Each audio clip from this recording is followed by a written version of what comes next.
for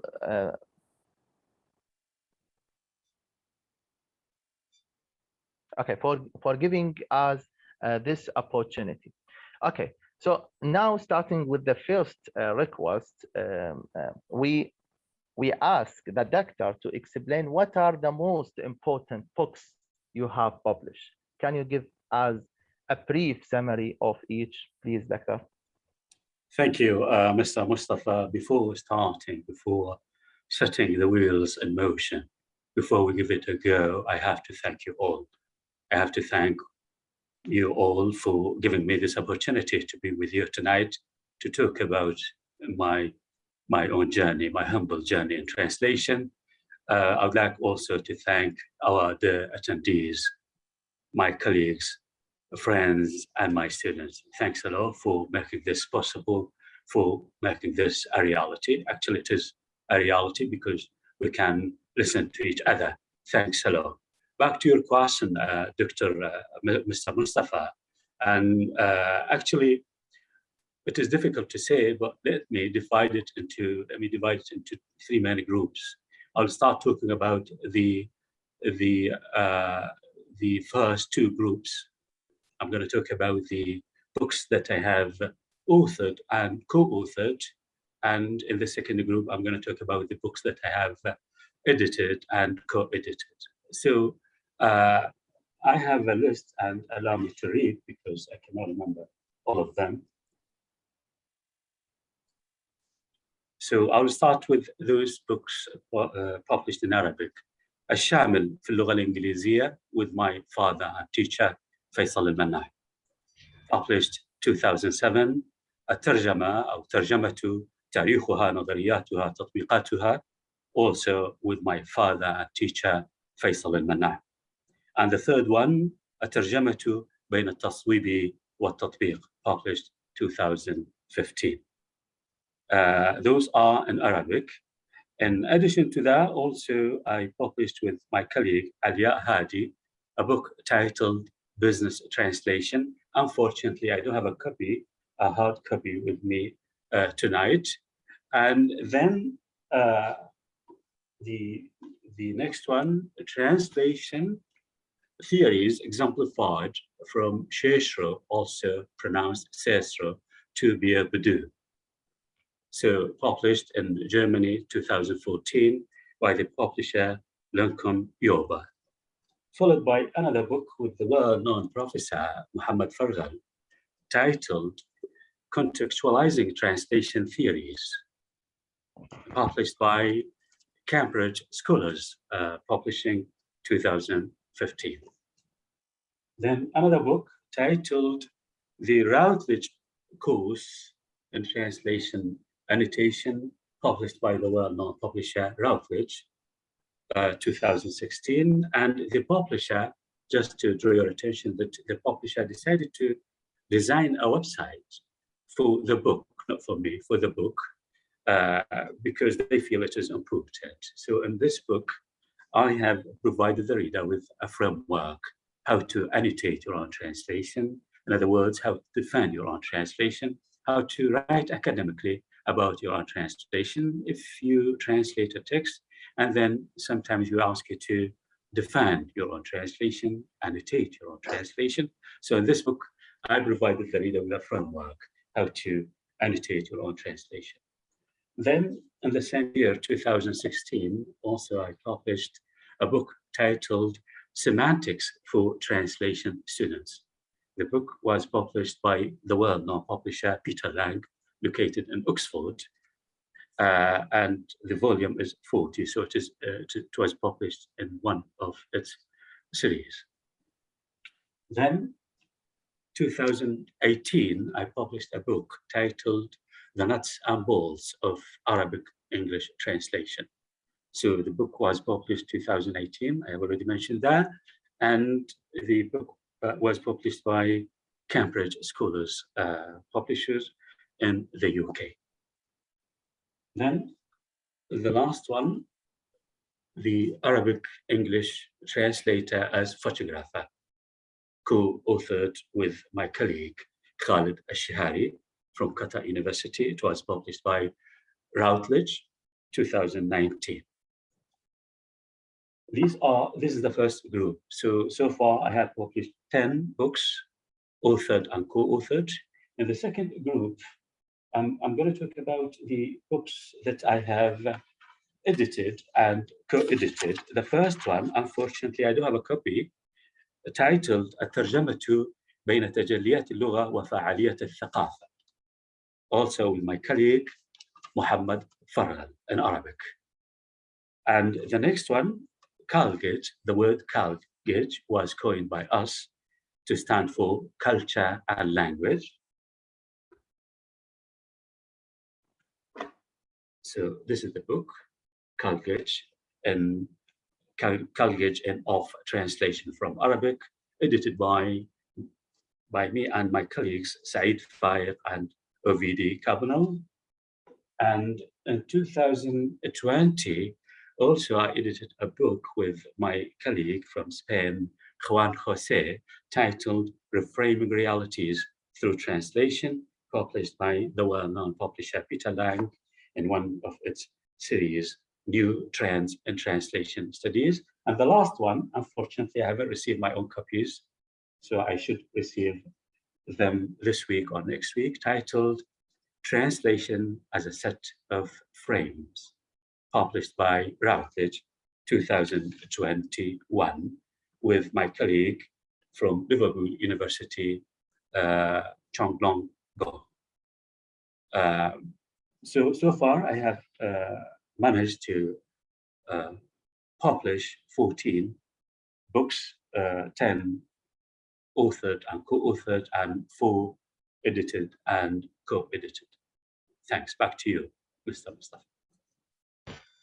Yes, thank you very much, Doctor. Certainly, all the books you mentioned are of interest to researchers and translators, and I am one of them, particularly those that are related to the linguistics in general or cognitive linguistics. So all your books are useful for us, Doctor. Thank you. Okay, Doctor. Do you have or are there any new projects in the pipeline? If yes, what are they? Actually, I've been working on 4 projects. I have already signed contracts for 3, and I've been working on the 4th one. Let me start with those that I have already signed contracts. The first one, titled The Politics of Translation.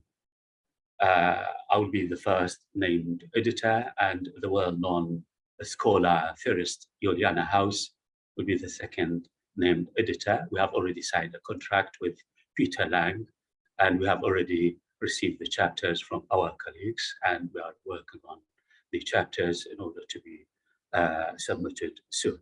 So this is the first project that I've been working with my colleague Juliana House. The second project, titled Linguistics for Translators, again with Juliana House. Again, I'm the first named author, and Juliana House is the second named author. And we have already submitted the book proposal, and we have already signed a contract, and we have been working on the chapters. So we have to submit this book next year. This is the second project. The third project, titled Legal Translation Between Arabic and English. I have already submitted the proposal, and the proposal was accepted by the well-known publisher Belgrave in the UK. And I think I need 1 year to put it to bed. And in addition to these 3, also I've been working on a project.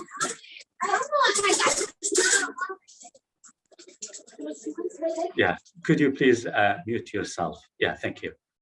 So in addition to these 3 projects, I've been working on a huge project, and I have 5 years. I have already set a plan for myself to finish that project within 5 years, titled A Cogno-Narrative Theory of Translation. So when we have time, I can summarize that project later. These are the main 4 projects, in addition to a great number of articles, of course, but I think you have asked me to talk about books only, in addition to a great number of articles that I have already submitted, and also that I've been working on. Back to you, Mr. Mustafa. Thanks. Thanks a lot, Doctor. Actually, wishing you all the best for the future. May you achieve everything that you want. Thanks. Okay. Doctor, the next question. Every science, as you know, every science has two sides. Dr. Al-Manna, I mean theoretical and practical sides. Dr. Al-Manna has been interested in the theoretical side as you have presented in the first question. So Dr. Al-Manna is interested in the theoretical sides of translation and has several books and articles published in different international journals, through which he links theories to translation. But what about the practical side of translation? I mean, what important books you have translated? Thanks, Mr. Mustafa. Actually, this is a good question, because I do believe that, I mean, as an academic, you should have, I mean, we talk about our field, translation. Also, you have to translate from time to time in order to discover by yourself those problems instead of just relying on others. So I have already translated 3 collections of short stories. The first one, titled Modern Arabic Short Stories. Unfortunately, I don't have a hard copy. I translated that book with Alia Al-Rubayyi, Professor of Translation Studies, in 2009. And the second one with Mike Hall, Professor of Translation Studies at Westminster University, titled Moroccan Short Stories. So we translated 10 short stories, 10 Moroccan short stories into English. And this is the second project. And the third project is titled Modern Arabic Short Stories. I'm the translator, so I have translated 10 short stories. And in this project, I gave that project some time, so I wasn't in a hurry. Therefore, I can recommend that book to my students. So each short story, in addition to being translated, is followed by a number of exercises taken from the story itself. So those exercises cover a wide range of activities, such as vocabulary, grammar, conjunctions, writing. For example, we write the reader, please summarize the short story by your own words, and then translate the short story, your own version, into English. Sometimes we ask the reader, can you retranslate what we have already, what I have, because I'm the only translator in this volume, in this book. Can you retranslate what I have already translated by using, for example, another linking word, or by changing, for example, the mode of narrations? If I have used the direct speech, can you use the indirect speech? So it is, I mean, it is in addition to translating 10 short stories. If you allow me just to let you get the test of the book, let me read just some lines. The first short story by Zakaria Tamer from Syria. بلغ الجنين من العمر 9 أشهر، وحان وقت خروجه من بطن أمه إلى العالم كي يظفر باسم وحارة ومدينة ووطن وأهل وأصدقاء. And you will see the translation. And then you can, as a reader, you can evaluate the translation. You can suggest your own translation. Okay, the fetus has reached the 9th month of his life. The time had come for him to leave his mother's womb and enter the world, so that he may be given a name, a neighborhood, a city, a family, and friends, and so on. Another short story by ليلى العثمان من الكويت بعنوان الخوف. غمرتها السعادة وهو يحيط إصبعها بخاتم الزواج. خطر لها أن تسأله: لماذا طلقت زوجتك بعد 10 سنوات؟ رد بقرف شديد: لقد ترهل وجهها. نظرت إلى وجهها النظر الجميل في المرآة، حذفت له الخاتم, and so on. So in addition to that, also I've been working on another project with my colleague Ellen Clark from Mississippi University on a collection of short stories titled Modern Syrian Short Stories. We have already finished the translation, but we normally leave it, and then we come back to our translation to evaluate our translation. In this project, Modern Arabic Short Stories, when I finished my own translation, instead of sending the translations or the whole book to the publisher, no, I decided to send it to three translators, three professional translators, to provide me with their own feedback. And then I discussed what they suggested, and then I decided. Therefore, I worked on what is called the quality of translation. Back to you, Mustafa. Thank you for that question. Yes, thanks a lot, Doctor. According to me, I believe that the theoretical side is more important than the practical side, because a pure linguist pave the way for the applied linguist and lies down the broad lines for them. Everyone can apply, but not everyone can rise. Yes. Thank you. Just let me comment on what you have already said. Actually, we cannot put it in that way. Actually, it depends on your own dream, what you want to be. Would you like to be a translator? And then you should have a translation project. If you want to be, let's say, an academic, and then you should have a research project. But in our case, translation studies, it is better to have both in order to discover a lot of problems by yourself. And then it is easy to write up your own pieces of research and books. Thanks a lot. Thank you, Doctor. Okay, the next question. As we have seen that through introducing your books, that most of them have different orientations, have different directions. I mean, there is no a specific aim of, the theoretical background.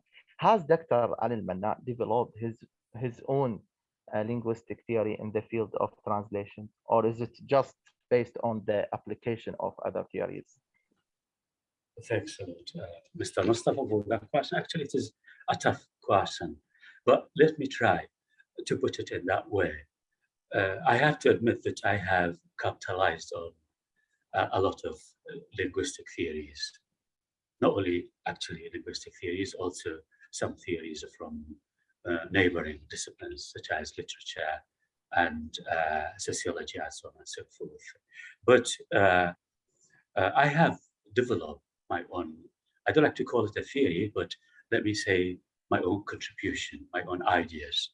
If we have time, and then I can talk about when I describe the process of translation at its macro level.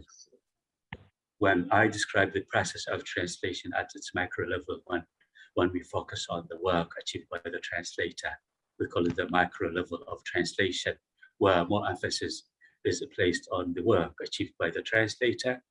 Actually, I describe the process of translation as a process of picture taking,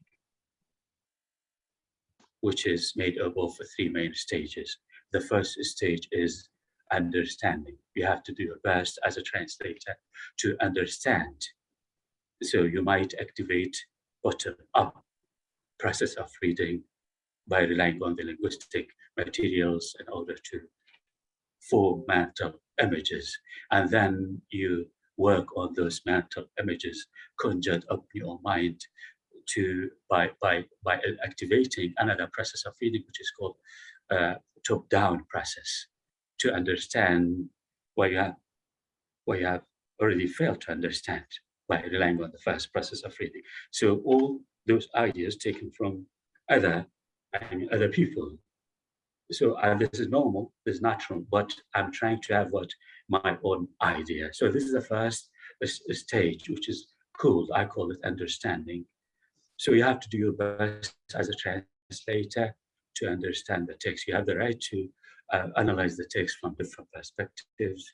You have the right to analyze it syntactically. We talk about syntax. Semantically, you see, we talk about semantics. You have the right to analyze it cognitively, and so on and so forth, stylistically.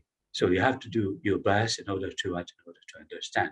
Once you understand the text, you're gonna form mental images.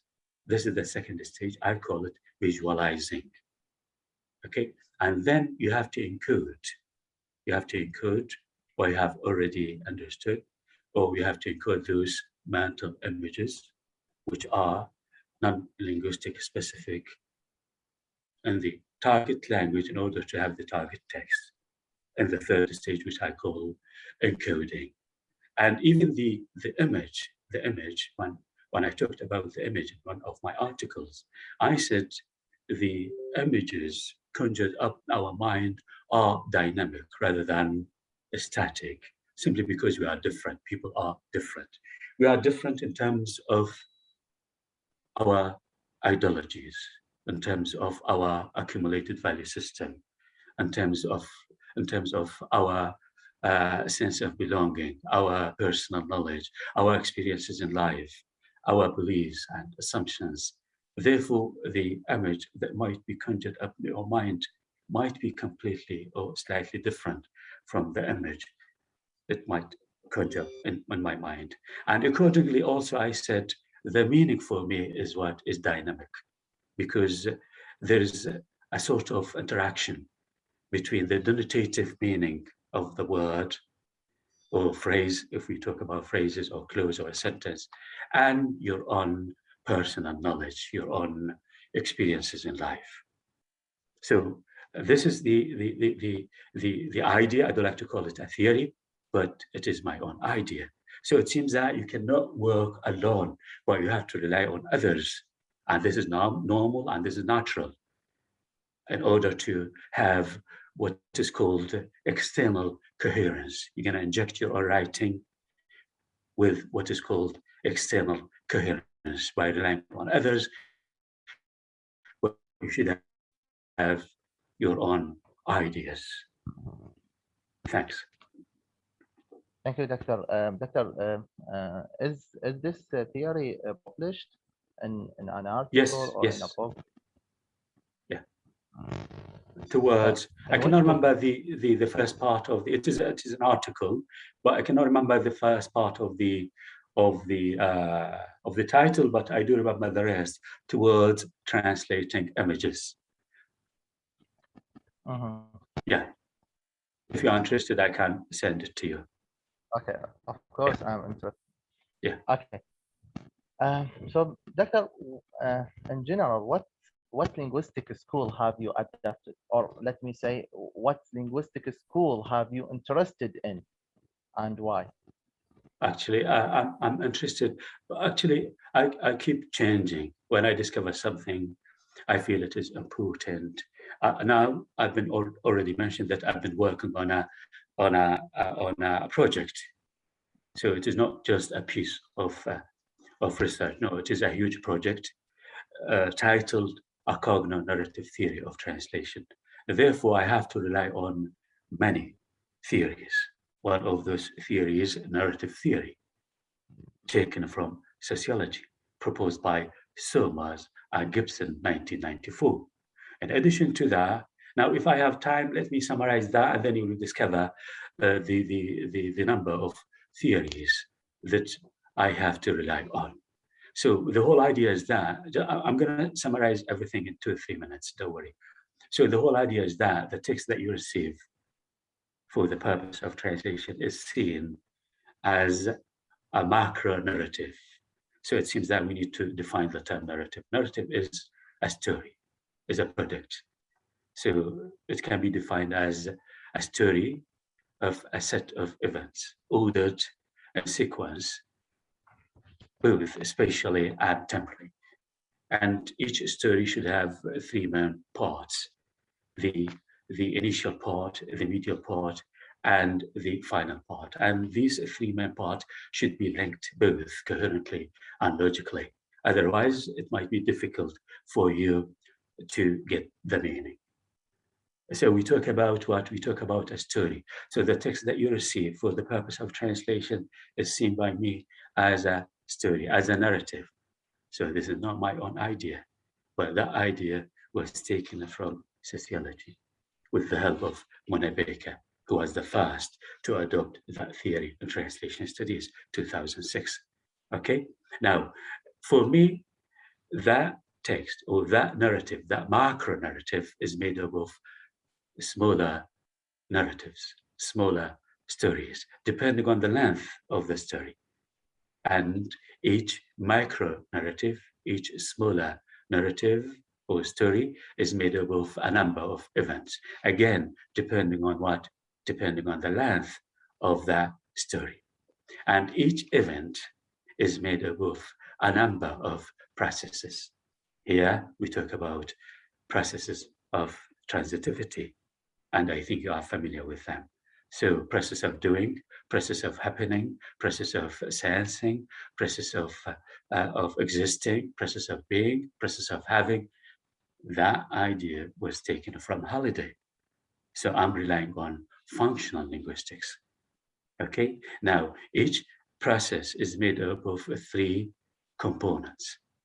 The process itself, typically expressed by the verb, such as to read, to sit, to drink, to talk, and participants, typically expressed by noun phrases, if we borrow terms from syntax, or argument, if we borrow the term from semantics. But we talk about the same thing. So each noun phrase fills a certain semantic role and a certain verb-specific semantic role. And when we move to the verb, and also we have categories and features. Now the question, let's go back to my own project. What will happen to the mental image and accordingly to the narrative, to your own story, if you don't pay attention to the semantic role, if you change the semantic role on purpose or by accident? So this is so it seems that I'm relying on a number, and also when I discuss the categories of the verb, be it a finite verb or a non-finite verb, I borrow terms from the imaging systems proposed by Talmi. So when we talk about each and every person has 4 imaging systems, and I think you are fully aware, but let me summarize it in 1 minute. Each and every person has 4 imaging systems. Configurational system, when we talk about plexity, state of dividedness, state of boundedness, scene partitioning, degree of extension, and so on and so forth. I have already modified, I have already added my own categories because I'm working on 2 languages, but I've taken that from cognitive linguistics. The second one, attentional system, and the third one is called perspectival system, and the last one is called force dynamics or force dynamic system. So when you discuss the verb, or when you discuss the noun phrase, when you discuss the third component of each process, which is called circumstance, typically expressed by adverbs such as adverb of time, adverb of place, etc., you have to take into consideration all of these categories. Otherwise, you're going to fail to translate accurately. You're going to fail to create a similar mental image in the mind of the target language reader. So now, back to your question, it seems that I have to rely on many theories. Yes, thank you. Thank you. Thank you. Yeah. Yes, as I understand from your speech, that most of theories which you deal with combine translation theories and cognitive theories. You have mentioned many theories, like, for example, imagining system presented by Talmi, categories presented by Lakoff and many other cognitive linguists, mental images or mental concepts. All these are cognitive theories. So from your Sorry to presentation, interrupt you. Sorry to interrupt you. What about functional grammar or functional yes, linguistics? Also, I mentioned, yeah, yes. I mentioned processes of transitivity. What But about semantic rules? Yeah, yeah, please carry on. semantic rules also found in cognitive, but I have said that most of these theories are Okay, related yeah, to yeah. cognitive. Not all, but most of. And I think you try to combine theories or let me say translation theories with cognitive theories. I think that's. No, But let me honest with you. When I submitted with my colleague the book proposal, the Arabic English translator as photographer, the idea was in my mind because when I teach my own students, I always encourage them to take into consideration the image conjured up in their own mind. So I start working and I suggested the title, the translator as photographer. And when the proposal was accepted, I said, of course, we said, we need 1 year. Why? Because we are not in a hurry. We need to discover, we need to learn. And then I start reading. When I start reading, and then I came across Talmi. And then I sent him an email, and also I sent the 2 chapters, and he liked my own ideas or our ideas. So the whole idea was in my mind. But also when you start reading, and then you're gonna discover a lot of things. Now I'm not familiar with, let's say, something that I might discover in the future when I start reading. So when I discover that thing in the future, of course, I have to take it into consideration when I feel it is important. So I cannot claim that I'm familiar with everything. I cannot claim that I'm in the loop about everything. No, but I'm trying to do my best. Thank you. yes, thank you very much, Doctor. The last question before going or opening the discussion.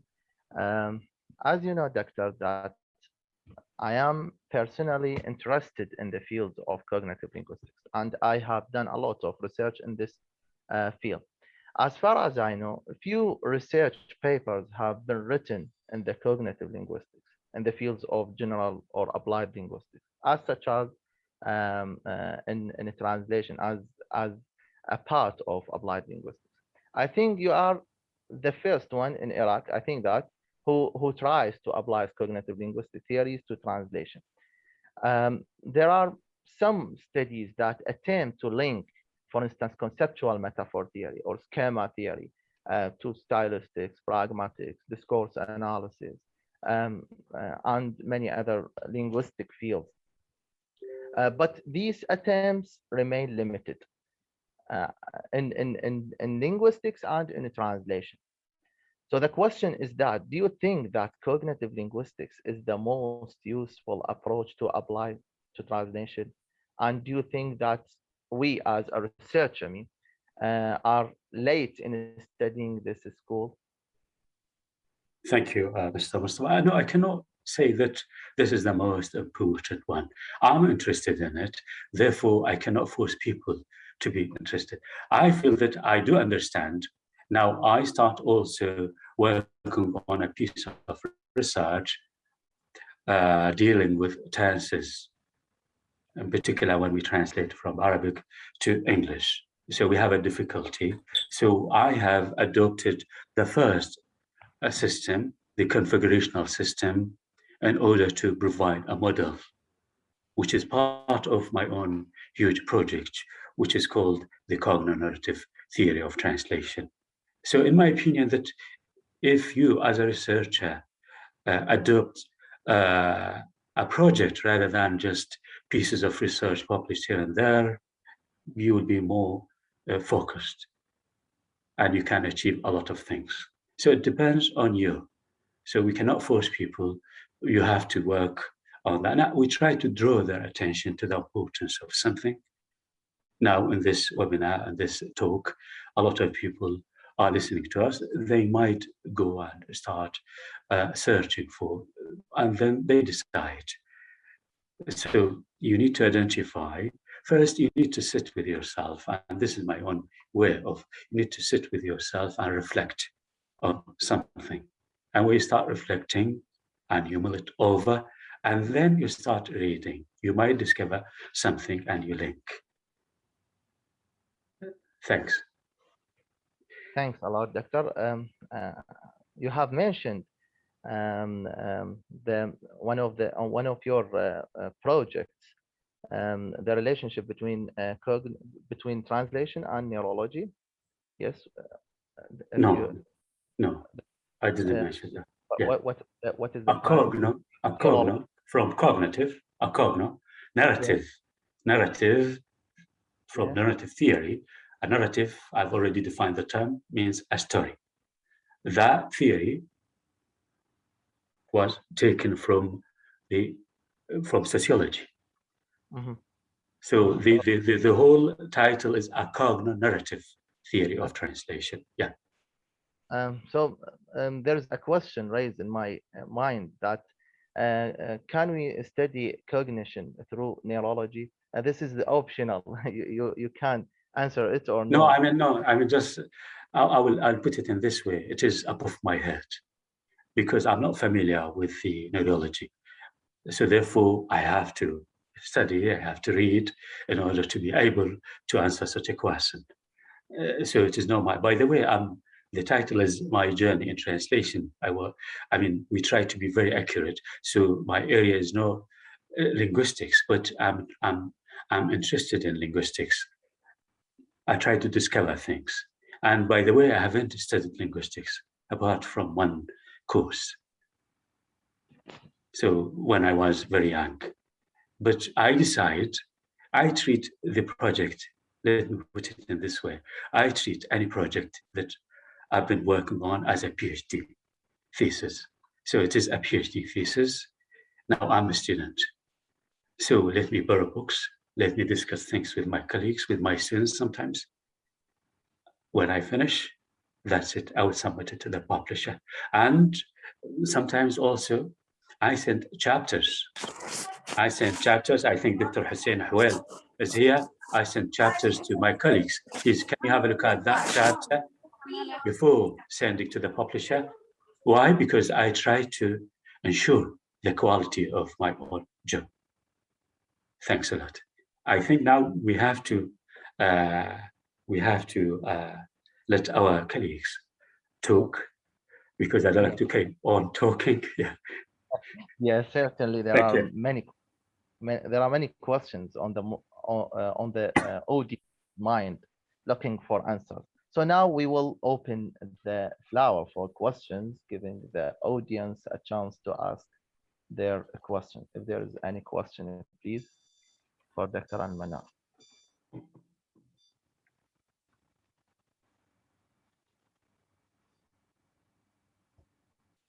Yes, we have Fatima Muhammad.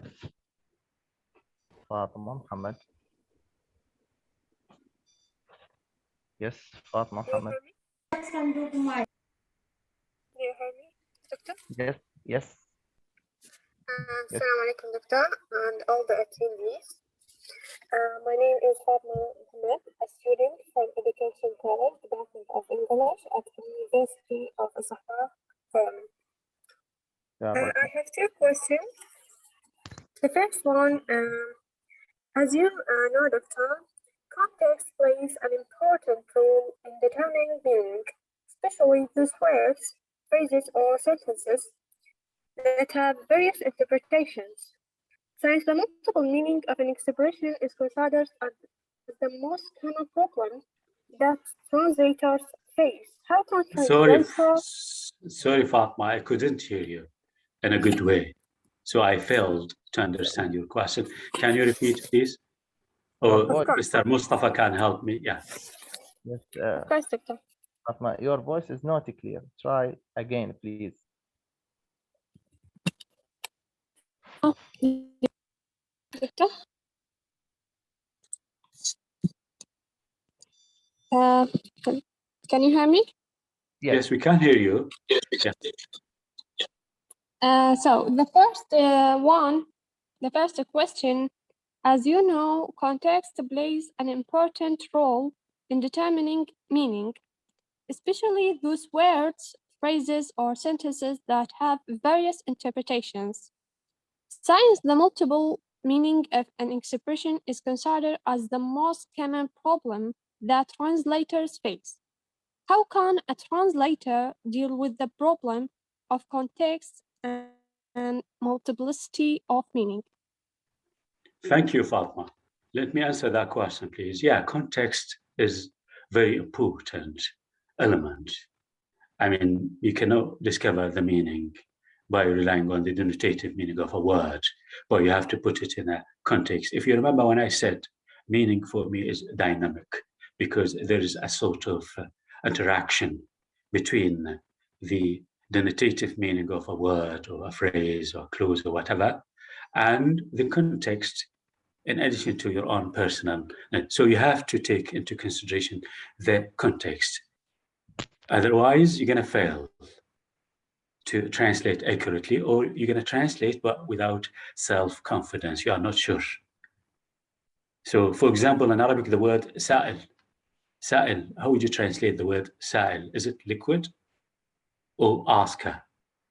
So it seems we cannot figure out the meaning, the contextual meaning, without relying on the context. So context is very important to figure out the intending meaning.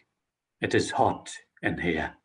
What do you mean by it is hot in here? You have to take into consideration the context, the social context, not just the context of the word or the core text.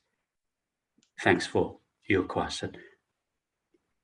I have another question. The second question says the number of Arabic words is estimated to be 12.3 million words, and English is estimated to be 600,000 words. Arabic is considered one of the most difficult and most authentic and ancient language. So how does this difference affect translation? Thanks. Thank you. I mean, when we talk about a translation, we cannot take this into consideration 100%. Why? Because it depends on the issue itself. So when we talk about, let's say, translating tenses, yes, it is difficult when you translate from Arabic into English. In Arabic, we have 3 tenses, and some people say we have 2 tenses. Okay, but in English, we have what? We have 12 combinations of tense and aspect. So it seems that, so in this issue, no, Arabic is easier. But when we translate, it is difficult to translate into English. When you come across a word like salt in Arabic, you have one word, salt. But in English, you have more than 4 words. So it is voice, sound, volume, vote, and so on and so forth. But when you discuss, let's say, the word cousin, just one word. Well, in Arabic, you have 8 words. So you cannot discuss it in that way, but we discuss it according to the problem itself. So when you face a problem, you need to slow down. You have to slow down as a translator to reflect on that problem, and then you translate. Thank you. Thank you very much, Fatma. Now we have Thank you, Doctor. Dr. Okay, thank you. We have Dr. Baitullah Jamil. Yes, please, Dr. Assalamu alaikum. Alaikum assalam. Thank you, Dr. Mustafa. Thank you, Dr. Ali Almana. The discussion was wonderful. It is a comment, and you can consider it as a question or as a request. You have mentioned many theories, many schools of linguistics, for example, functional linguistics, cognitive linguistics. There are ideas from sociology, from narrative, there are different aspects. And this is justified by the nature of translation. There are many aspects that are compressed in one unit. But why we don't collect these ideas to create our own paradigm, our own theory that starts from translation, not derived from linguistics? This is my question, or let me say, or yes. Thank you, Dr. Adaif. Actually, we normally in translation studies, because you have already mentioned that, because of the nature of the field, we rely on many neighboring fields, not only linguistics. I'm interested in linguistics, but others no. Others rely on theories from sociology, from philosophy, from literature. So it depends on the person. It depends on your own project. But this is normal. And even in linguistics, sometimes you rely on translation. When you discuss, it is your study is linguistics, but sometimes also you have to take into consideration the mother tongue and the second language. It seems that you touch on indirectly on translation. So this is, I mean, the nature of the field. And we are proud of the field, and also we feel happy about that. Why? Because we have learned a lot from other disciplines. And when I mentioned the narrative theory, that theory was taken from sociology, علم الاجتماع. So we talk about what? We talk about the source text as a story, and the target text as a second story, or the target story. So it is a product. And when we talk about also ideologies, accumulated value system, philosophy, so it depends on the person. Luckily or fortunately, unfortunately, I'm interested in linguistics, and I think your area is linguistics. That's why you try to raise that issue. But if you interview somebody else who is not interested in linguistics, and then he or she might start talking about something else that you are not familiar with. So this is the whole idea. Yeah.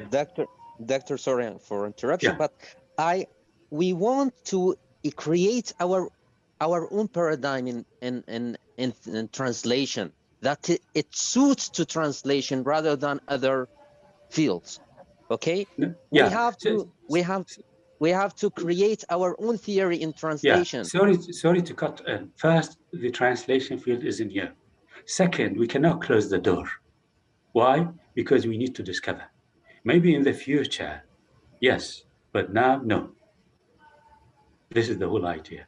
So we have to carry on. Let's leave the door open. We're going to discover a lot. Okay, thank you, Doctor. Thank you so much. Thank you. Yeah, Mr. Mustafa, I have a number of questions, if you allow. Yes, please, Doctor. You're welcome. Well, Dr.Ali Almana, thank you for this interesting and very informative session about translation. I've noticed through your discussion and your presentation that you have referred to many approaches in translation, but neglecting pragmatics. I don't know whether pragmatics plays a role in your approaches of translation or not. Thank you. Should I ask the second question? Please. I'll wait for the answer. One by one is better. Actually, I try to take into consideration the time limitation. That's why I try to cut it short. I have already published an article with my colleague Hamad titled "Pragmatic Aspects of Translation," in which we touched on a great number of theories, such as politeness theory, speech act theory, and some other theories. And also in this book, the semantics for translation. The title is Semantics for Translation Studies, but I have a chapter titled Pragmatics. I have another chapter titled Semiotics. Why? Because sometimes we try to link. Yeah, it depends on you. Some people might say no. I mentioned one day that grammar covers two main dimensions: syntax and morphology.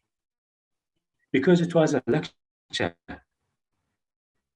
I was standing on the whiteboard explaining something, a sentence, in memory of Faisal Almana, my father. And then one of the friends, he said, no, but in modern linguistics, grammar covers 4 instead of 2. It seems that, so sometimes we mention something, but we mean something in our mind. So somebody who's listening might raise a question, and so on and so forth. So because of time limitations, I couldn't cover everything. I've mentioned, also I published an article, 2 articles actually, and stylistics, one with Hamad and one by myself. Another article to have my own project. So instead of working on pieces of research, there no.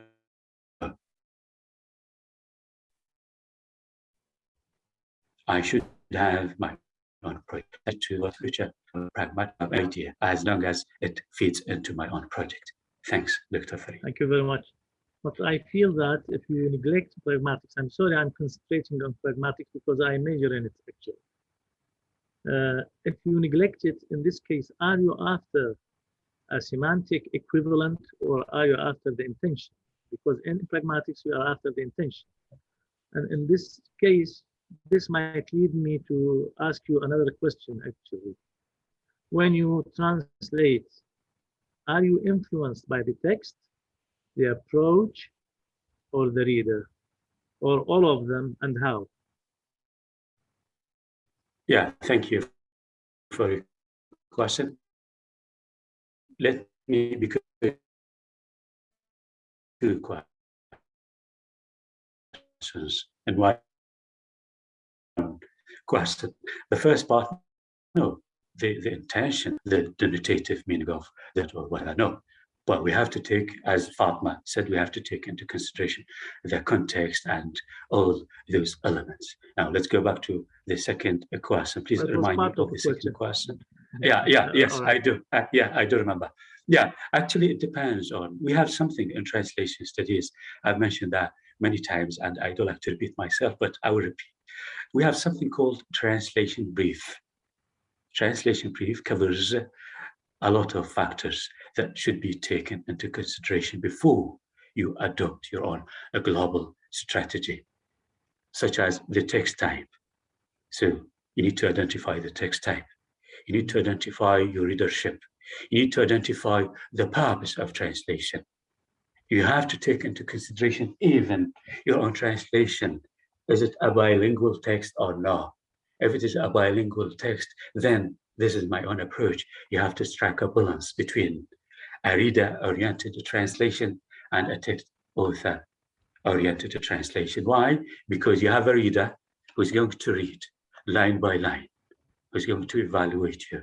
But if it is no, just the target text, and then nobody can discover what you have done with the text, unless researchers decide to work on your own translation. So you have to take into consideration all those factors, genre itself. So if you translate, for example, to cut it short, if you translate a legislative text, and then your translation should be very close to the origin, your translation should be a text author oriented. So just ignore the reader. Why? Because of the text type. But if you are asked to translate, let's say, a novel, you have that sort of flexibility to add, to delete, to reorder without affecting Well, you have already mentioned the intention without affecting the text type focus. But you have that flexibility.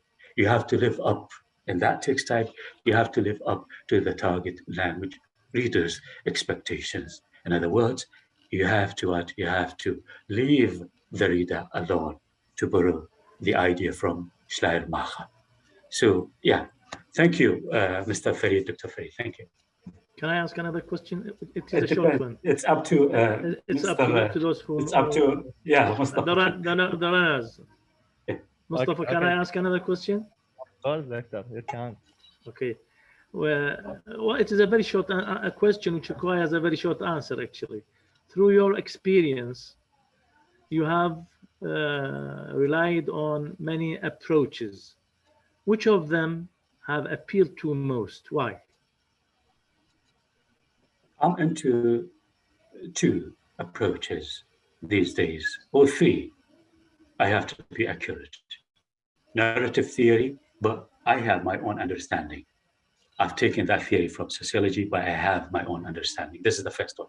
The second one, cognitive linguistics, in particular, the model proposed by Tam.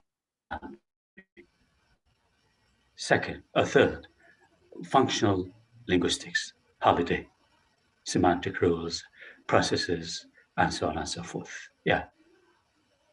Thank you. Thank you very much. Yeah. All thanks to our Prophet. Thank you, Professor Farid. Yeah. Pioneer in the Thank you very much. who is field of pragmatism. Thank you very much. Okay, who is the next? Okay, Dr. Wafa Abbas. Yes, please, Dr. Wafa Abbas. Try to be lenient with me, please. Okay, Assalamu alaikum wa rahmatullahi wa barakatuh. Alaikum Thank you, Dr.Ali, for the amazing lecture that you presented us. And I'm quite sure that there are lots of information that are still not uncovered because of the limit of time. I would like to apologize because I was shunned away a couple of times during the session.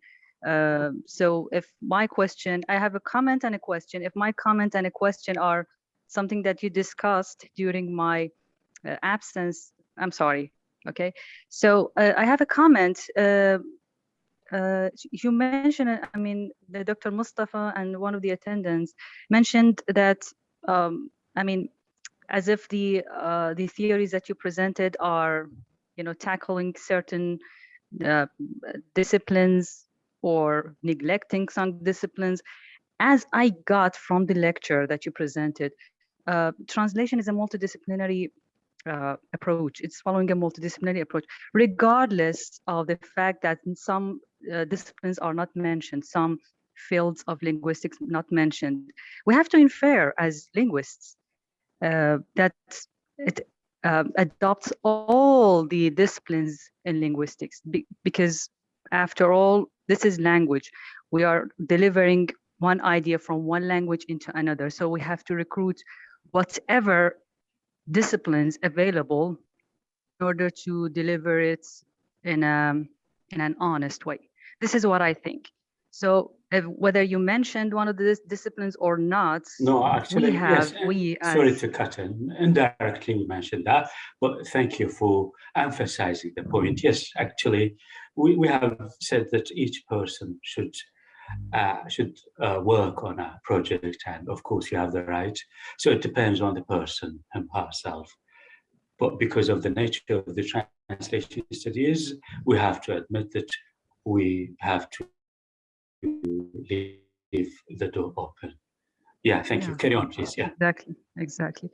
Okay, I have a question regarding, you mentioned something about the translators' ideologies and religious beliefs, cultural backgrounds, their political tendencies and whatever. So we cannot be 100% sure that those, I mean, those tendencies, those ideologies are inhibited actually.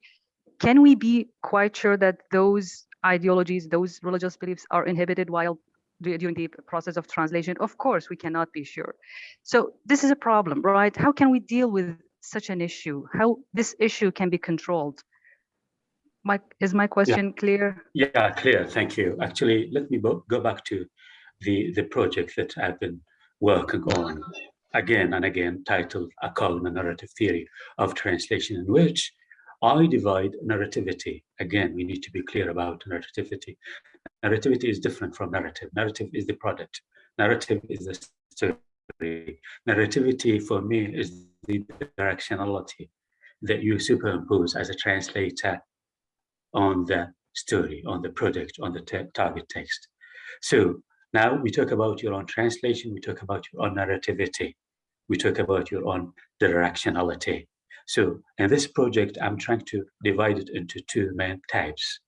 Narrativity by internal framing, which is something recommended when you take into consideration the differences between the interfacing languages, when you take into consideration the differences between the interfacing cultures, and then you might reorder the text, just trying to live up to the target language reader's expectations.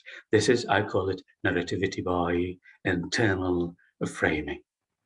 But also we have the second type, which is called, I call it narrativity by external framing, when you are motivated by your own ideology or the ideology of the company that you are working for, when you are motivated by your own sense of belonging, by your own beliefs, your own commitment, and so on and so forth.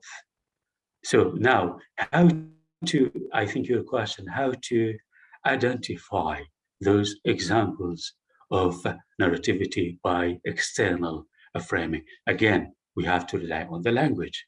We have to rely on linguistic materials. You see? So this is the whole idea. If you said, for example, it is written in the source text, قتل العدو جنديين, but in your own translation, you change it because you were motivated by your own ideology. And then we have an example of narrativity by external framing. Whether it is good or bad doesn't matter, but it is motivated by your own ideology. If you translate to stashhada instead of qatala and so on and so forth.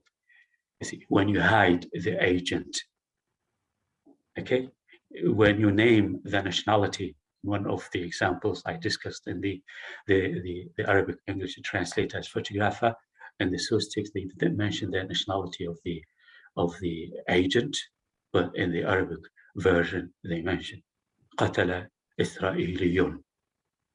You see, so these are examples. Okay, these are examples of what, of narrativity by external framing. Thank you, Dr. Wafa. Thank you very much, Doctor. Dr. Mustafa, may I ask a question? Yes, please, Doctor. Okay, thank you very much, Dr. Almana, for this wonderful and exciting presentation, questions. And I have a question in my mind, please. The question is, will it be trustworthy to employ corpus-assisted method in cognitive translation studies, which is called Again, sorry, to Dr. Muayyad, again. Will it be trustworthy to employ corpus-assisted method in cognitive translation studies? It's called CTIS. Because I noticed that some scholars mentioned corpus-assisted method in cognitive translation studies, or cognitive translation and interpreting studies. However, yeah, I think yes. Yes. Yeah, sorry. Yeah, I think yes. And then you start some examples and you start analyzing them by the approach that you have already adopted. So I think yes. And your own piece of research will be, a good piece of research. Thank you.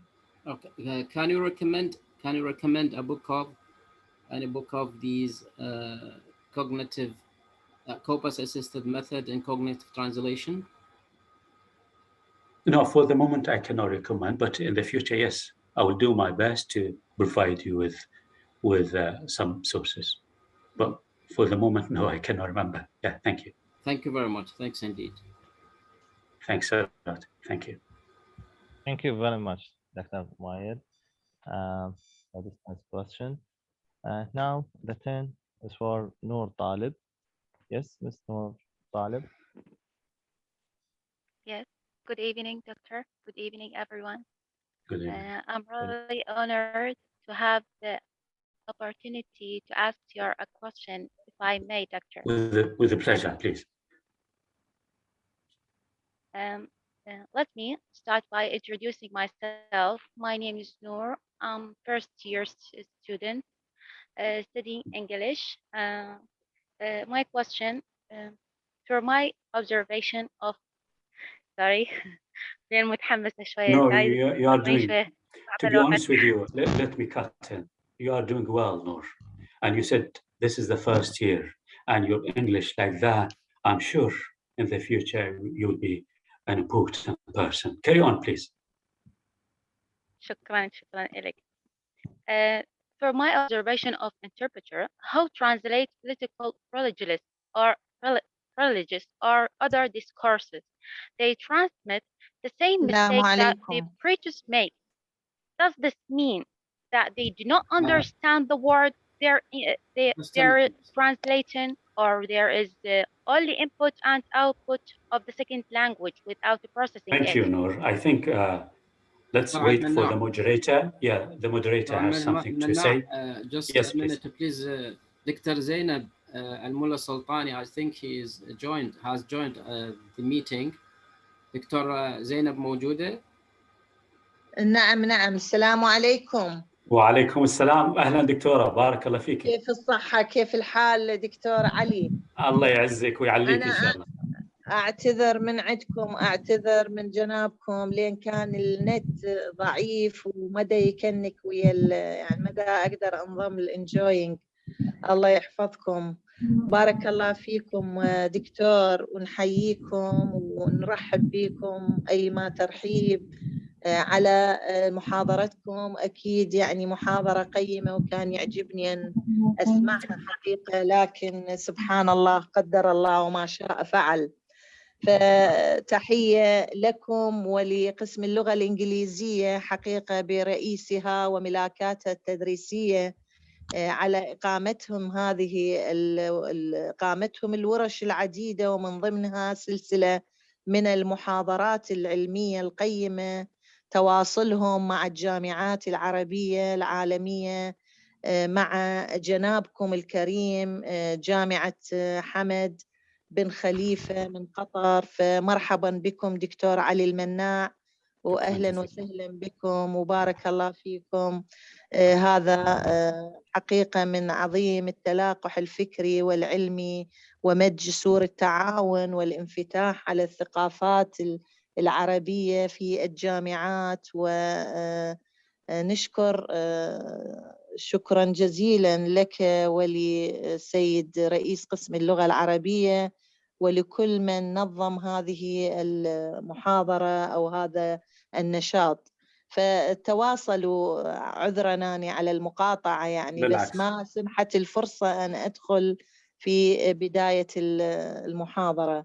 تواصلوا بارك الله فيكم. شكرا جزيلا. إذا تسمحوا لي تفضلوا أستاذ مصطفى والدكتور مؤيد، إذا تسمحوا لي بالكلام لمدة دقيقتين، وطبعا أيضا أستأذن من الحضور الكريم أن أتكلم باللغة العربية لأن بدأنا باللغة الإنجليزية وعلينا أن نتكلم دقيقة أو دقيقتين باللغة العربية. في الحقيقة دعوني أنتهز هذه الفرصة لأشكر جامعة الزهراء عليها السلام في كربلاء المقدسة.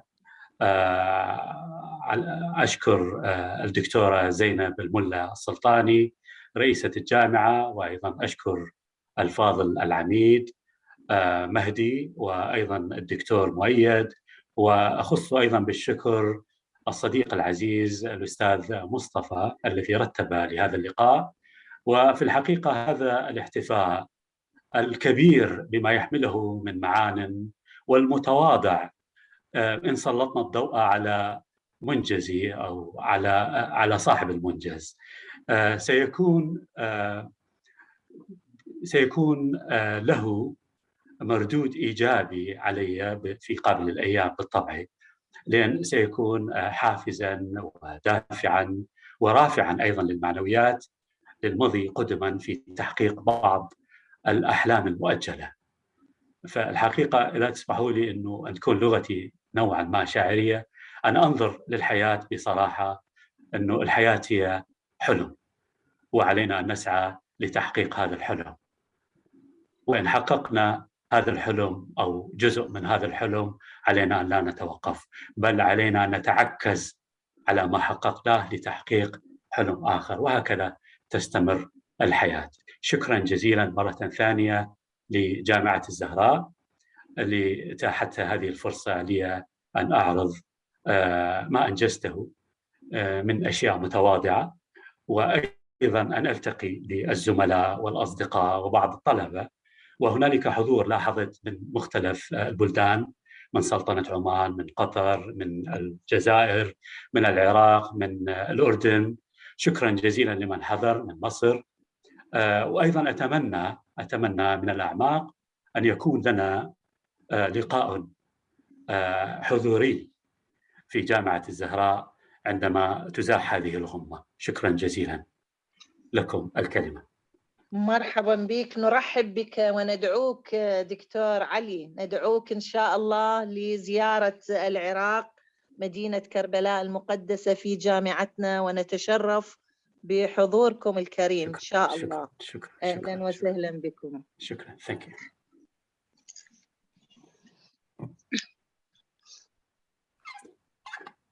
Now I think Mr. Mustafa, let's go back to Noor. Yes, she raised a wonderful question. Yeah. Yes, شكرا جزيلا دكتورة زين. Let's return to Noor. I think her question related to the interpreters. Yes, Noor, what's your question? Yes. Yeah, Noor, thank you. Actually, let me say something, Noor. This is the first year, and your English is almost perfect. So carry on, please. I'm proud of you. Your question about the interpretation. Again, our interpretations, are motivated by our accumulated value system, our ideologies, our sense of belonging. This is if it is on purpose, but sometimes by accident, by mistake. This is my own understanding. I read the text, and unfortunately, my own interpretation is that. Why? Because I felt to do my best to figure out the intended meaning. So it seems that, again, we discuss the same idea. We have two types of translation or two types of narrativity. Narrativity by external framing, when it is on purpose, motivated by your own ideology. That's why you adopted that interpretation rather than another one, because you belong to that group or another group, and so on and so forth. Or no, sometimes by accident, due to your own linguistic competence, which is part of your own translation competence. And in my opinion, it is the most important one, because the translation competence covers a lot of sub-competences. And the most important one is the linguistic competence. And this point was raised centuries ago by Etienne Dolet, when he said the translator should have a good command in both languages. So as a translator, you have to start working on your own linguistic competence, and then you move to work on other sub-competences. So when you fail to understand, then your own translation might be slightly or completely different. But sometimes no, on purpose. This is my own interpretation. That's why I open that channel, because I belong to that group. And also I close other channels because I don't belong to them. So we talk about the sense of belonging.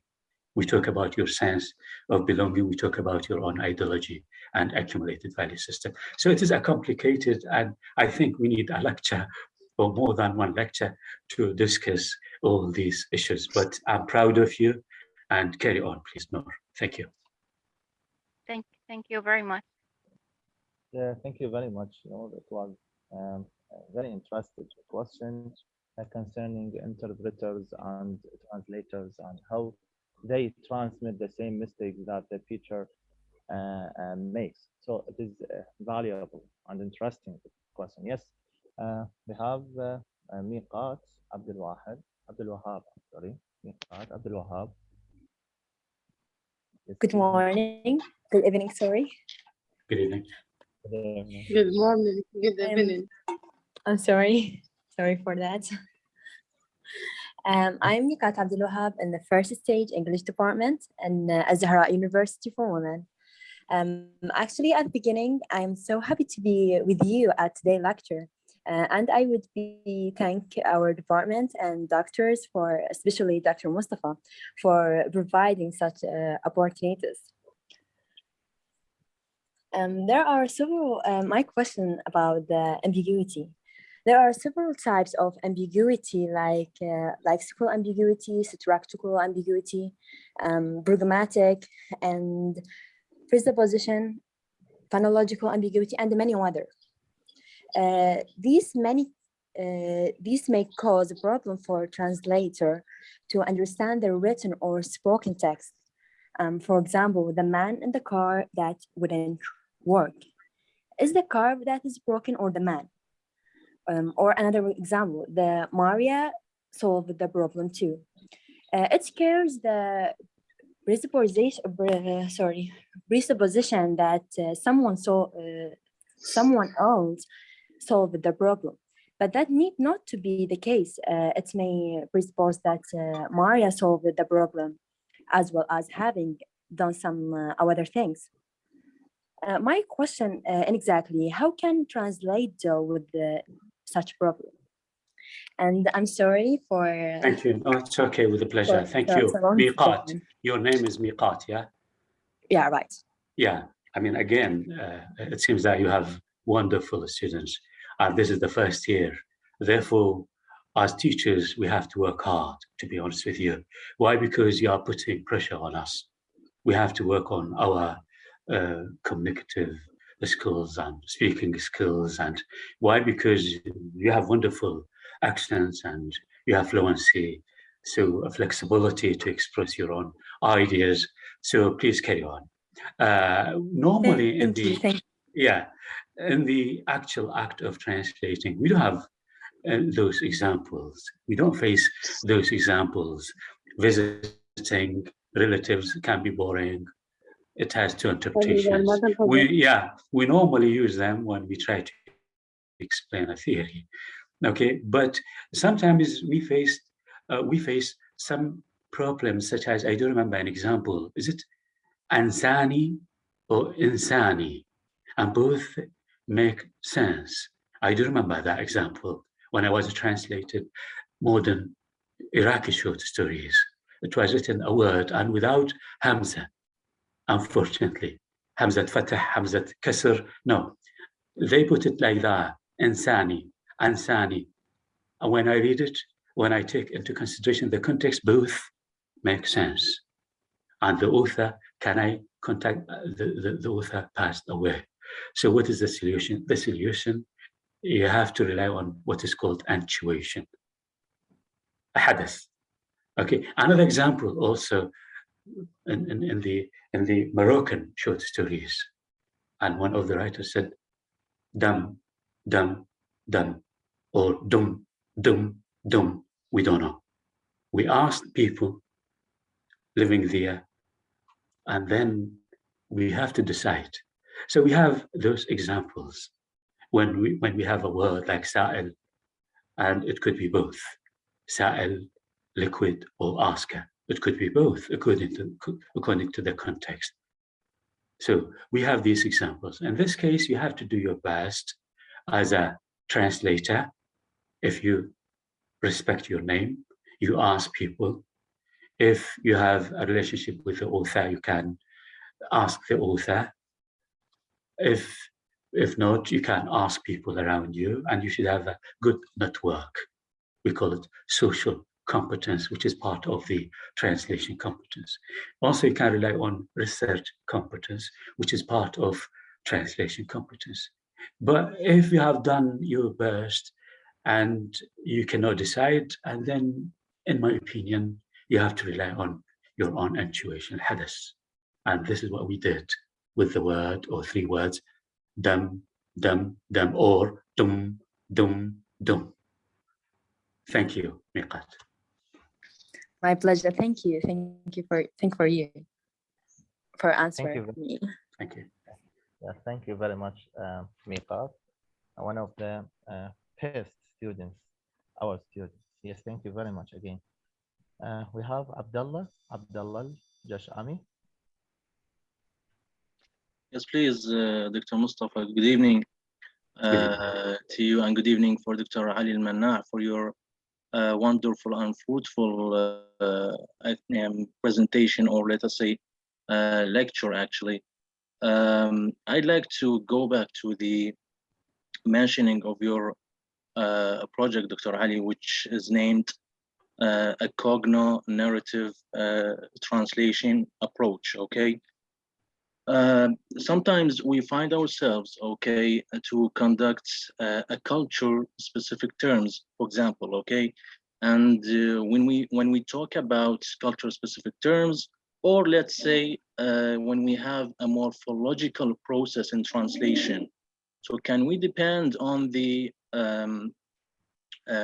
project that you have referred to, or we have to resort to the encyclopedic meaning in cognitive linguistics? For example, we have to resort to the theory of dynamics, or the domain theory of Langecker, or the frame semantics of Fillmore, or any other cognitive approach. Yes, please. Thank you, Mr. Abdullah, Dr. Abdullah. Your English is sorry, perfect. I'm a lecturer assistant of the Islamic University in Najaf. Thank you so much. Thank you for your question. Actually, you have to understand, I have mentioned that in my own project, you have to understand. So if you come across a culture-specific term, you have to do your best to understand that culture. I normally discuss it in that way. You have to be an insider. You have to be an insider in the source culture.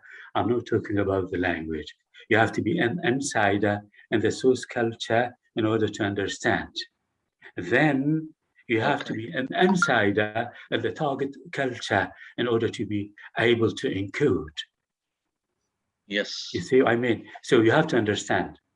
But now it depends on your background. If you want to discuss the culture-specific terms by adopting that approach or that approach, it depends on you. It depends on your own theoretical framework that you want to adopt in conducting your own piece of research.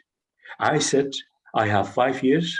I'm working on according to a plan. I have 5 years, so I'm going to discover. And I keep mentioning that project. Why? Because I try to learn from you. Now you draw my attention to something. Okay, I'm fully aware. But sometimes, no, I'm not fully aware. Therefore, I have to take it into consideration. I have to pay attention to other sides, yes. Yes, you see what I mean? So we have to learn. We have to learn from each other. If you claim that you know everything, you are not going to learn. No, I have mentioned that. Let me emphasize it again. When I finished Semantics for Translation Students, that book, I sent the chapters, 12 chapters, to my colleagues, and including my own students. I do remember one of the students, now I think she got MA in translation, her name Muntaha Ali. She was a 4th year student. I sent the chapter and she said that sentence. She said, here, I don't understand.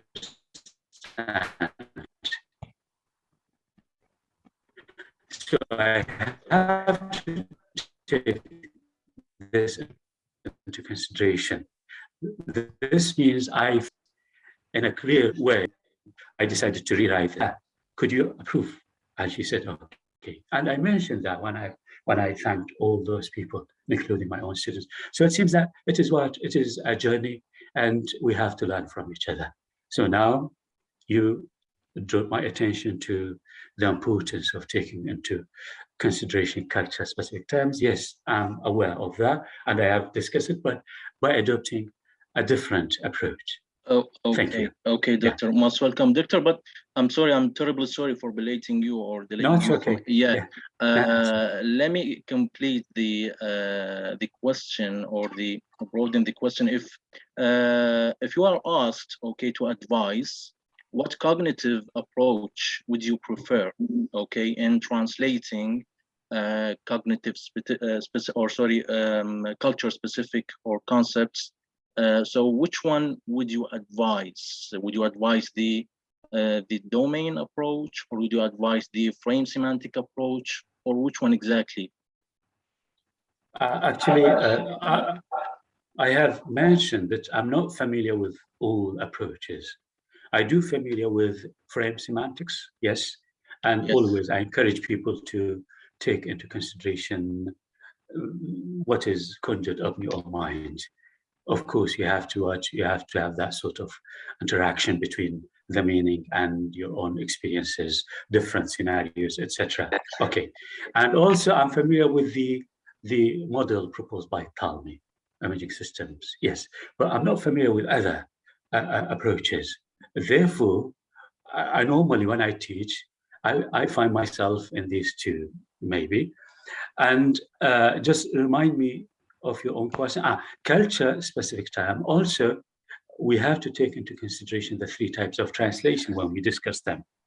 Are you going to concentrate on the form, or the image, or the function? It depends on what. Back to the question discussed with Professor Farid. It depends on the translation brief. It depends on the text type, purpose of translation, readership, and so on. So if you want to concentrate on the form,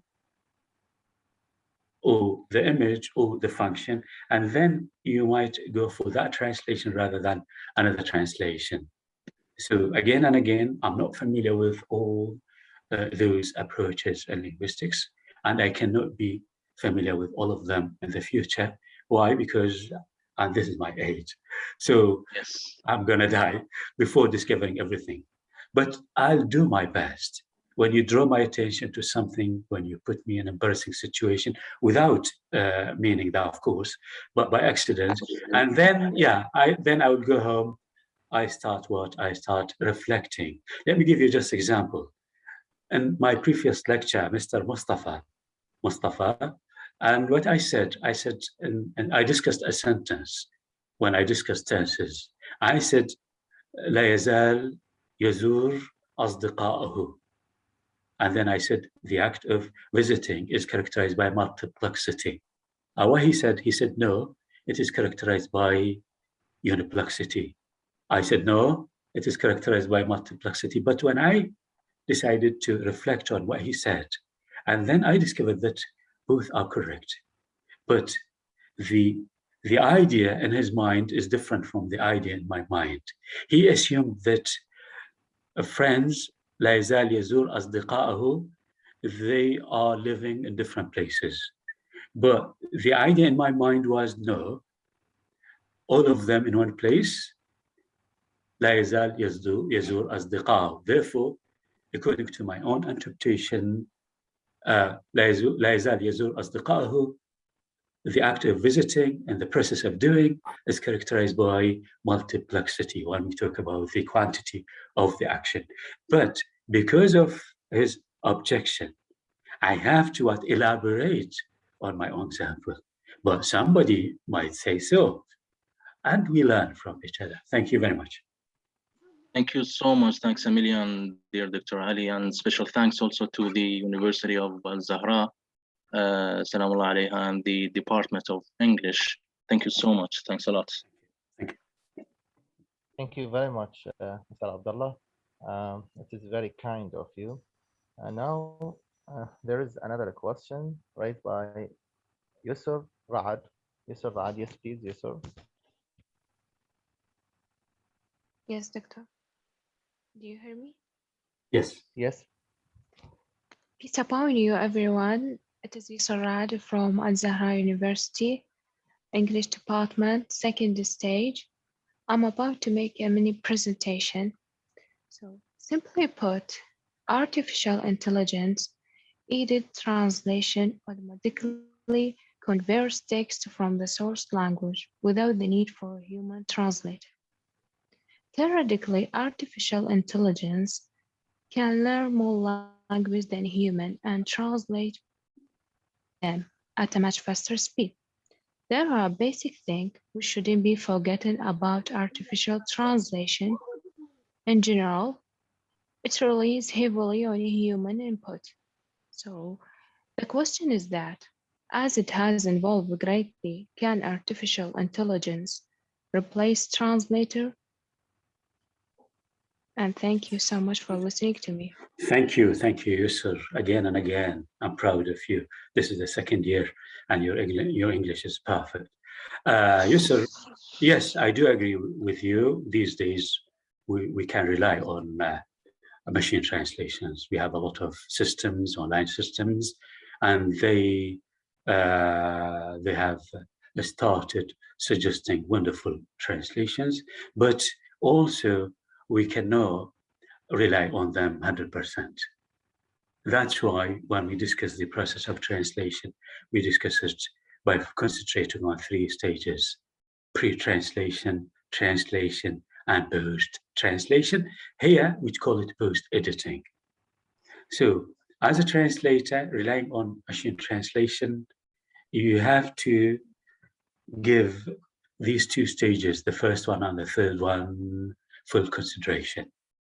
Because if I ask you to use machine translation, any Google Translate or Sistran or Reverse or anyone, with that structure, listen to me.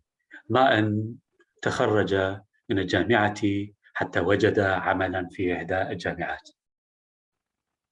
The machine translation will fail to translate due to that structure. ماء حتى. So what is the solution? We discovered that.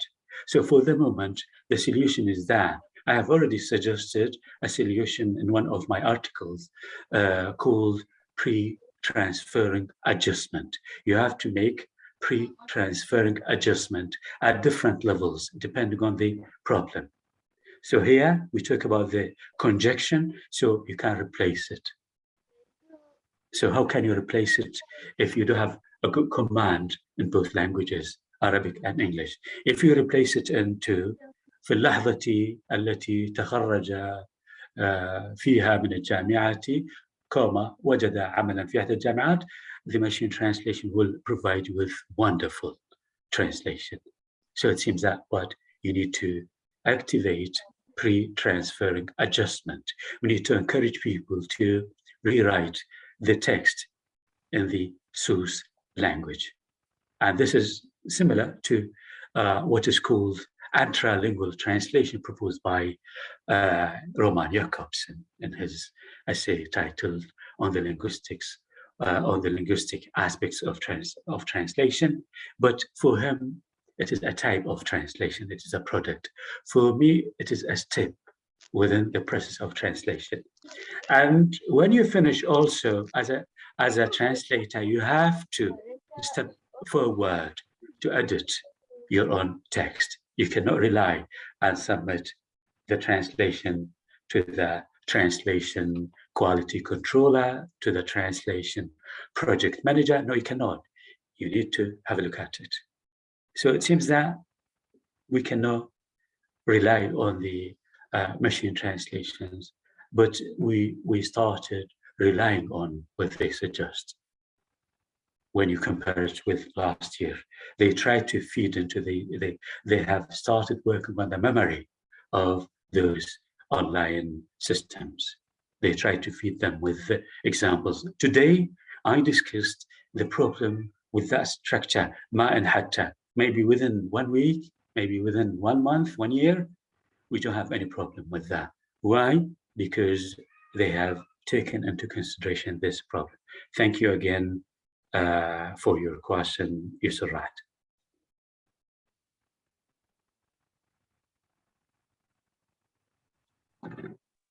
Yes, back to you, Mr. Mustafa. Yeah, thank you very much, Yusuf Saad. One of the distinctive future, or sorry, one of the distinctive students in our university. Yes, now the 10 is for Fatima Haider Kalam. Fatima Haider Kalam. Yes, please, Fatima. Yes, doctor, can you hear me? Yes, please. Good evening, doctor, for Dr. Mustafa and Dr. Almana.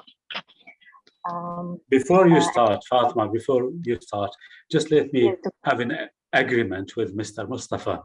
Can we have how many questions do we have? Because now we have 2 hours, and I don't like to have, just to keep other people waiting for our lecture to finish or our talk to finish. So let's decide on how many questions do we have after Fatima. Okay, if you want, or if you like to be the last one, Fatma, and the others will be to the other lectures, because we have, inshallah, in the future. You decide. I leave it to you. You decide. Yeah, please. Thank you. Yes, yes. Carry on, Fatma.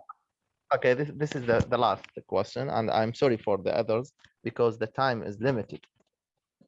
Yes, please, Fatma. Yes, doctor. First of all, I'm beginning. Thank you for Dr. Ali and Dr. Mustafa and discussion beneficial actually. So my question, if you allow to me, you have stated in your book translation as a set of frames that categorize is a cognitive process to classify entities and action. So my question is, what do you mean by categorize? What is the difference between categorize and concept? And last one, how can it be important, the process of translation? Thank you, Fatma. The first question, I think you mean categories. When we talk about categories, and each imaging system has certain categories or features. So we talk about the feature of plexity when we concentrate on the quantity of the action expressed by the verb, or the quantity of the matter expressed by the noun phrase. So we talk about those categories. You can call them, I don't have any problem, you can call them features or whatever, but you have to be consistent. And the second question, I couldn't get your point. Can you repeat, please? You talk about the process of translation. Of course, doctor. What is the difference between categories and concept? Yeah, we discussed that. The second question, you mentioned something related to process of translation. Yeah. How can it be important, the process of translation? Again, please. How can it be important in the process of translation? Who can be important? The translator. Okay. Okay. Yes, please. Yeah, please. Can you help me? I cannot hear her. Yeah. The categories and concepts, how can be effect in the process of translation? I see. Now, so it seems that one question. Yeah, I mean, if you don't pay attention to, let's say, plexity, we talk about one act of visiting, but you change it by accident or on purpose to a number of acts. If you remember the question, in particular those who attended one of my lectures, I said, كنت أشاهد التلفاز منذ كنت طفلا. And I'm going to use the same structure, the same grammatical form. كنت أشاهد التلفاز عندما جاء صديقي ليزورني البارحة. So here, when we discuss the first example, كنت أشاهد التلفاز عندما كنت صغيرا, here we don't talk about one act of watching. We don't talk about one act of one process of behaving, but rather we talk about a series of acts. So here, this is the first category. So if you don't pay attention to that, if you are not fully aware of that, and you translate that sentence because كنت أشاهد, you have heard people say that it should be translated into I was watching TV. I was watching TV, you have failed to live up to those categories. And accordingly, you have failed to create a similar mental image in the mind of the target language reader. What about the second example? We have the same grammatical form, كنت أشاهد التلفاز. Yes, but عندما جاء صديقي. So the act of watching TV is drawn out over a period of time. When I said it is drawn out over a period of time, we talk about another category, which is called the degree of extension. But we don't talk about years. We don't talk about months. We talk about minutes. And the act of visiting occurred in the middle of the act of visiting. So this indicates we don't have time lapse. This is another category. It is my own category. So I have added that category. So if you fail to pay attention to those categories on purpose or by accident, you're going to fail to translate accurately. You're going to fail to create a similar mental image in the mind of the target language reader. Thank you, Fatima. Thank you, Mustafa. Thank you, Doctor. If you agree with me, we have a question from Dr. Hussein. Yes, please. No, we have to listen to Dr. Hussein because I have to thank him here. I have already mentioned his name when I was working on the latest book, Translation as a Set of Frames. I sent all chapters to my colleagues. One of my colleagues is Dr. Hussein, to provide me with his feedback about the chapter, so just to ensure the quality of the work. Thank you. Yes, please go ahead. Yes, Doctor.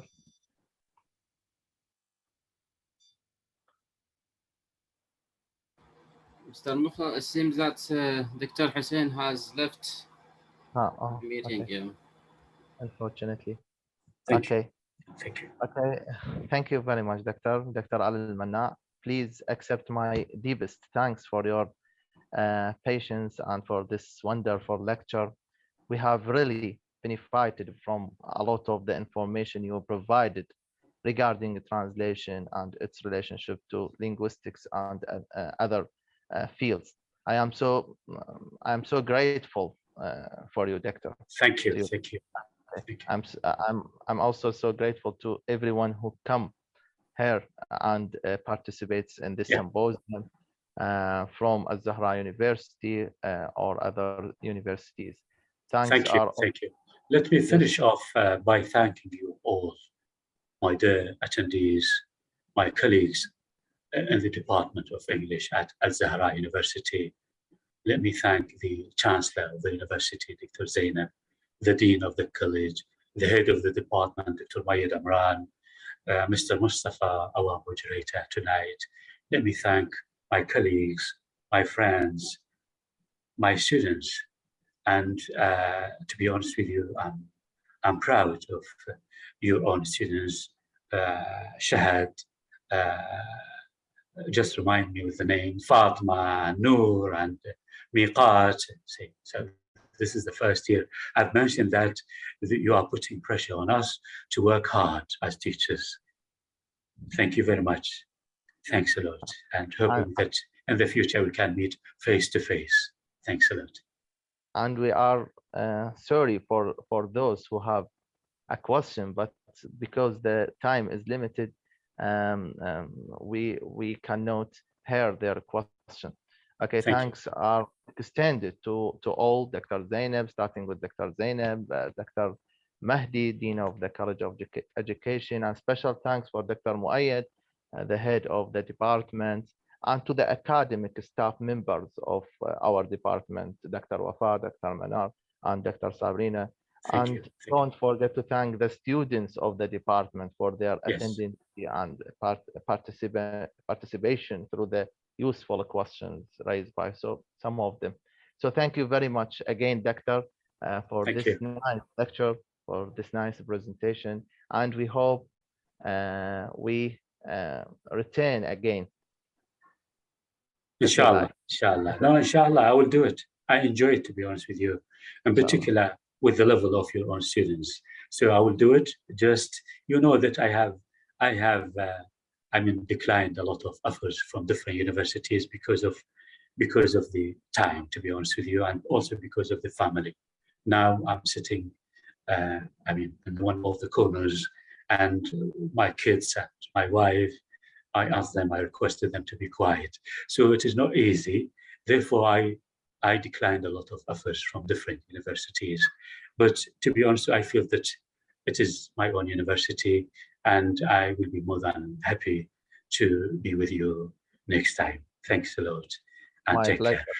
This is Thanks. my pleasure. Thank you. Goodbye. I'm leaving. Very much. Thank you. Thank you. Thank you very much, Dr.Ali Al-Manna. It is beyond grateful. We feel this kind of feeling. You are among your family. You have to give some time to your family.